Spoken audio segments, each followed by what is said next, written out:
अस्सलाम स्टूडेंट्स, उम्मीद है आप लोग खैरियत से हैं। क्वालिटी के इक्वेशन हम पढ़ रहे हैं। आज हमारा टॉपिक जो होगा वो एक्सरसाइज 1.3 का क्वेश्चन 6 और 7 को हम अटैम्प्ट करेंगे। ये आपकी बनती है टाइप नंबर 2। टाइप नंबर 2 क्या है, पहले हम उसको डिस्कस कर लेते हैं, उसके बाद इन क्वेश्चन की तरफ आते हैं। टाइप नंबर 2 में ये है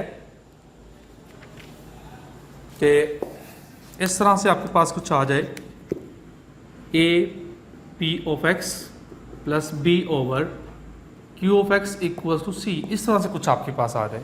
इसमें होगा क्या कि यहाँ पर x में कुछ लिखा होगा, a कोई कांस्टेंट है, a हो भी सकता है, a1 भी हो सकता है, 2 भी हो सकता है, कोई वैल्यू हो सकती है।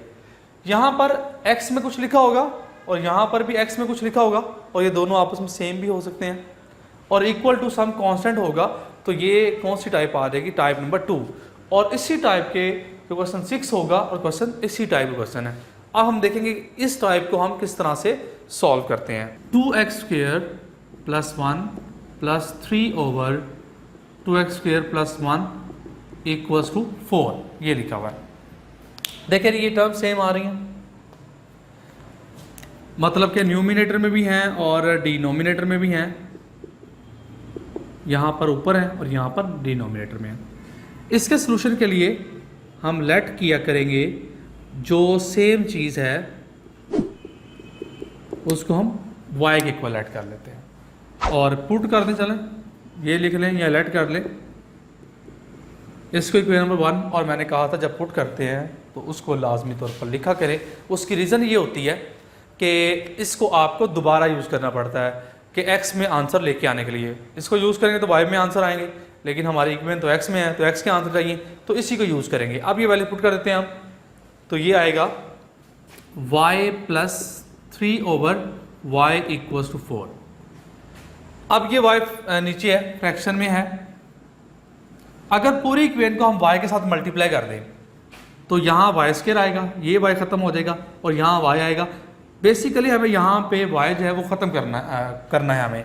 तो मल्टीप्लाइंग बोथ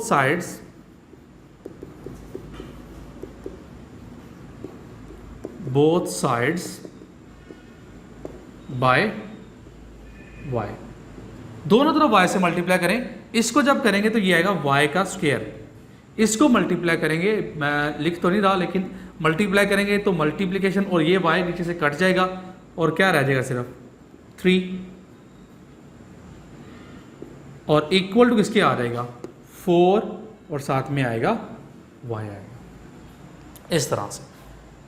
उसके बाद हम ये कर लेते हैं कि सारी इक्वेशंस को हम एक साइड पे ही इकट्ठा कर लेते हैं, और जब एक साइड पे इकट्ठा करेंगे इसको तो ये आ जाएगा y का स्क्वायर, ये 4y यहाँ प्लस का है, उधर जाए क्या हो जाएगा -4y होगा, और प्लस 3 और इक्वल टू 0।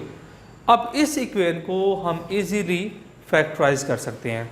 तो फैक्टराइज करेंगे तो उसके लिए क्या फैक्टर बनेंगे जी, मिडिल टर्म को ब्रेक करेंगे तो ये आएगा -3y और आएगा -y और प्लस 3 और इक्वल टू 0।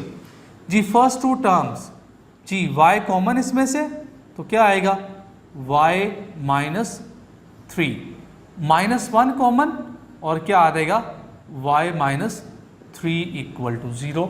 अब इसके हम फैक्टर्स बना लेते हैं, y -1 और y -3 इक्वल टू 0। अब दो फैक्टर्स इक्वल टू 0 हैं तो इसका मतलब y -1 इक्वल टू 0 होगा, या फिर y -3 इक्वल टू 0 होगा। y -1 इक्वल टू अगर 0 हो तो y की वैल्यू क्या आएगी +1, और y -3 इक्वल टू 0 हो। चले हम वैल्यू तो नहीं निकालते क्योंकि नेक्स्ट हमें जो काम करना पड़ना है उसमें देखें जी। अब y है यहाँ पर, y किसके इक्वल है 2x² प्लस 1, तो ये है 2x² प्लस 1 -1 इक्वल टू 0। क्या कर रहे हैं हम y की वैल्यू पुट कर रहे हैं कि y जो है वो इसके इक्वल है। चले इसको हम उसी तरह लिख लेते हैं कि आप लोग कंफ्यूज ना हो जाएं फिर। y इक्वल टू 3, अब y की वैल्यू पुट कर देते हैं, तो y की वैल्यू पुट करेंगे तो क्या आएगा, ये आएगा 2x² प्लस 1 इक्वल टू 1, और यहाँ पर आएगा 2x² प्लस 1 इक्वल्स टू 3 आ जाएगी। अब 1 यहाँ ऐड हो रहा है, उधर जाके माइनस होगा, तो ये 2x² इक्वल्स टू 1 - 1, तो ये 2x² इक्वल्स टू 0, और जब 2 उधर शिफ्ट करेंगे तो ये 0 ही बनेगा। x² इक्वल टू 0 मतलब x इक्वल्स टू 0। उसके बाद इसमें देखें जी, तो ये क्या आ जाएगा, ये आएगा 2x², ये 3 इधर ले आए तो -3 इक्वल टू 0, तो ये आएगा 2x² - 2 इक्वल टू 0। 2 यहाँ से क्या आ जाएगा, कॉमन आएगा, तो ये आएगा x² - 1 इक्वल टू 0, और उधर जाएगा तो ये क्या आ जाएगा, x² - 1 इक्वल टू 0 आएगा। तो ये आ जाएगा x इक्वल्स टू 0 आया हुआ है एक, और यहाँ पर क्या आएगा, x² इक्वल्स टू +1, तो जब यहाँ से x कैलकुलेट करेंगे दोनों तरफ क्या करना पड़ेगा, स्क्वायर रूट लेना पड़ेगा, तो वो आ जाएगा +-1। तो ये इसका सोल्यूशन है। तो आप सोल्यूशन सेट लिखेंगे, तो सोल्यूशन सेट में क्या लिखेंगे, 0 आया और +-1 आया, तो ये इसके 2 सोल्यूशन आए। अब आप कहेंगे कि यहाँ पर पावर तो 2 थी, तो आंसर 1 क्यों आया। देखें, पावर 2 है तो रूट्स 2 ही होने चाहिए, लेकिन पहला रूट भी 0 है और दूसरा रूट भी 0 है। इसको हम इस तरह से पढ़ते हैं, लेकिन ये हम चैप्टर नंबर 2 में सीखेंगे कि जो जितनी पावर होती है उतने रूट्स किस तरह से आते हैं और रूट्स कौन कौन से कैसे आ सकते हैं। नेक्स्ट अब हम करते हैं क्वेश्चन नंबर 7 को करते हैं, और क्वेश्चन नंबर 1 में हम फिर देख लेते हैं जी कि जो सेम चीज़ थी उसको y इक्वलेट किया, उसके बाद y पुट करने के बाद नीचे से हमें y ख़त्म करना है, तो पूरी इक्वेशन को y के साथ मल्टीप्लाई कर दिया। यहाँ पर y² आ गया, यहाँ 3 आ गया, यहाँ 4y आ गया। उसके बाद ये क्वाड्रेटिक इक्वेशन बन गई y में, इसको हमने फैक्टराइज कर लिया, y के 2 आंसर आए। तो उसके बाद y की वैल्यू जो थी वो हमने यहाँ पुट कर दी और x के सोल्यूशन ले आए और सोल्यूशन सेट में लिख दिया इसको। तो ये हमारा क्वेश्चन नंबर 6 था। नेक्स्ट है जी question number 7। Question number 7 is also very easy. Question number 7 की स्टेटमेंट लिखेंगे जी, ये है x ओवर x - 3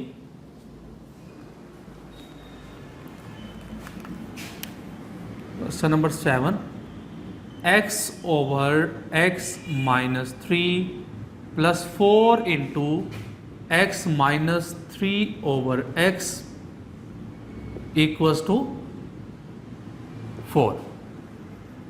देख रहे, ये क्वेश्चन है जी आपके पास। x over x - 3 equal plus 4 into x - 3 over x equals to 4। हम यहाँ पर पुट कर देते हैं x ओवर x - 3 को y के इक्वल। इसको हम नंबर 1 रखेंगे, क्यों, क्योंकि इसको यूज़ करना पड़ेगा। अगर इसको उल्टा देते हैं, मतलब कि रिवर्स इसका रेसिप्रोकल ले लेते हैं, तो फिर क्या होगा, x - 3 ऊपर जाएगा। अगर इस तरह से हम करना चाहें, x - 3 ऊपर ले आए और x को अगर नीचे ले आए, तो फिर इधर भी यही करना पड़ेगा, y नीचे चला जाएगा, तो ये 1 ओवर y आएगा, क्योंकि इसके नीचे कुछ नहीं है, तो 1 है, 1 ऊपर चला गया, y नीचे आ गया। और ये काम क्यों किया है, क्योंकि हमारे पास x ओवर x - 3 तो मौजूद है, x - 3 ओवर x भी तो है, इसकी जगह भी तो y में कुछ पुट करेंगे। अब इक्वेशन ये क्या बन जाएगी, given equations become, given equation ये बन जाएगी जी, यहाँ पे इसकी जगह आएगा y प्लस 4, यहाँ पर क्या आएगा 1 ओवर y, और इक्वल किसके होगा, इक्वल होगा 4 के। उसके बाद अब यहाँ भी यही काम करना पड़ेगा, नीचे से ये y ख़त्म करना पड़ेगा। तो इसकी तरह जिस तरह हमने कहा था multiplying both sides by y, उधर भी यही करना पड़ेगा, मल्टीप्लाइंग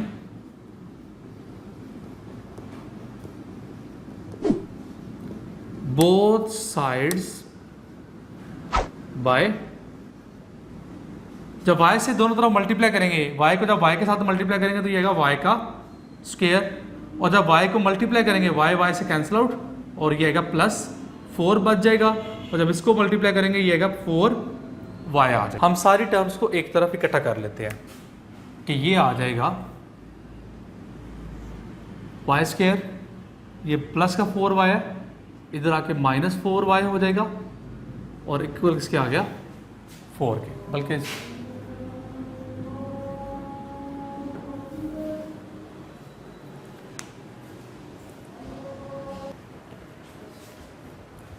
अब इसको हम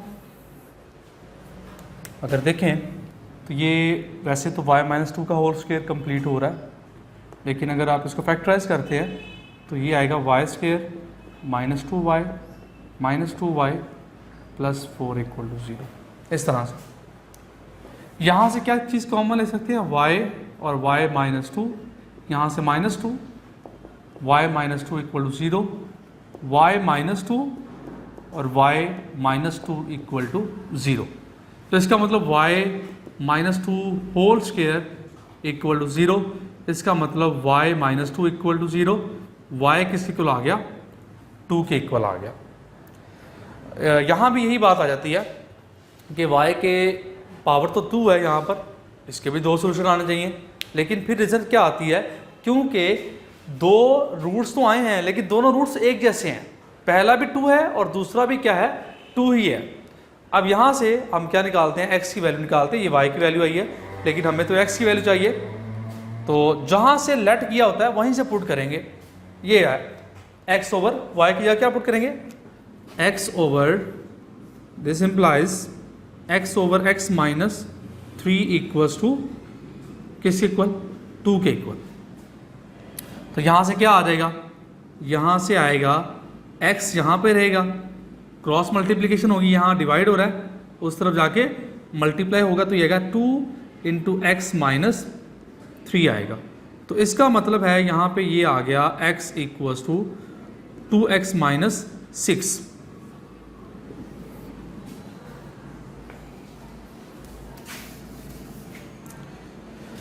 हम 6 को इधर ले आते हैं, इधर प्लस का 6 हो जाएगा, और x को उधर ले जाते हैं तो माइनस का x हो जाएगा, तो इसका मतलब x = 6 आ गया। अब इसी आंसर को हम सॉल्यूशन सेट में लिखेंगे तो आंसर क्या आया, इसका 6 आया, तो यही इसका सॉल्यूशन है।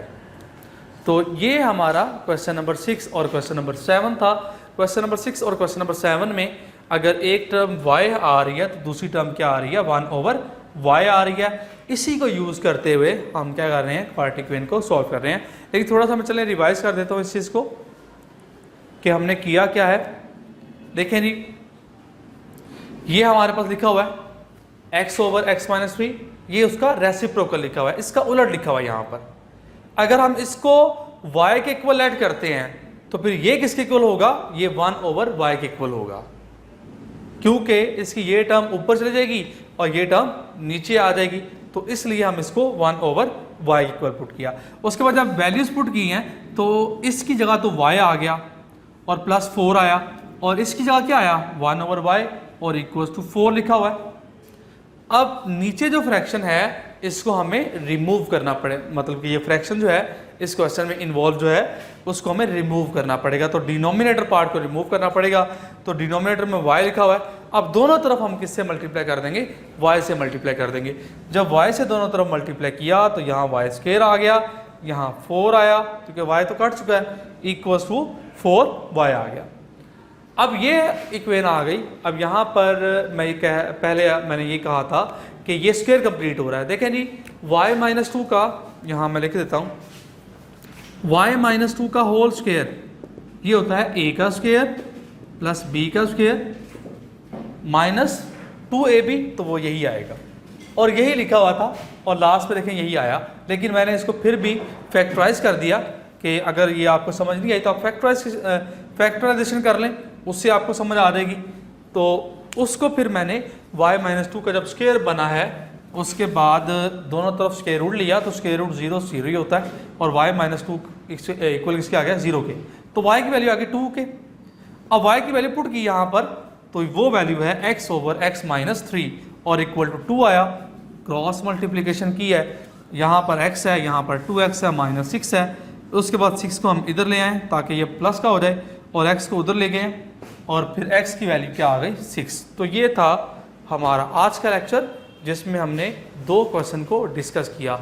अब नेक्स्ट लेक्चर में हम इसके जो नेक्स्ट क्वेश्चन आ रहे हैं उसको सॉल्व करेंगे और उससे नेक्स्ट लेक्चर हमारा रेसिप्रोकल इक्वेशन का होगा, वो बहुत इंपॉर्टेंट है। मिलते हैं जी नेक्स्ट लेक्चर में। अल्लाह हाफिज़।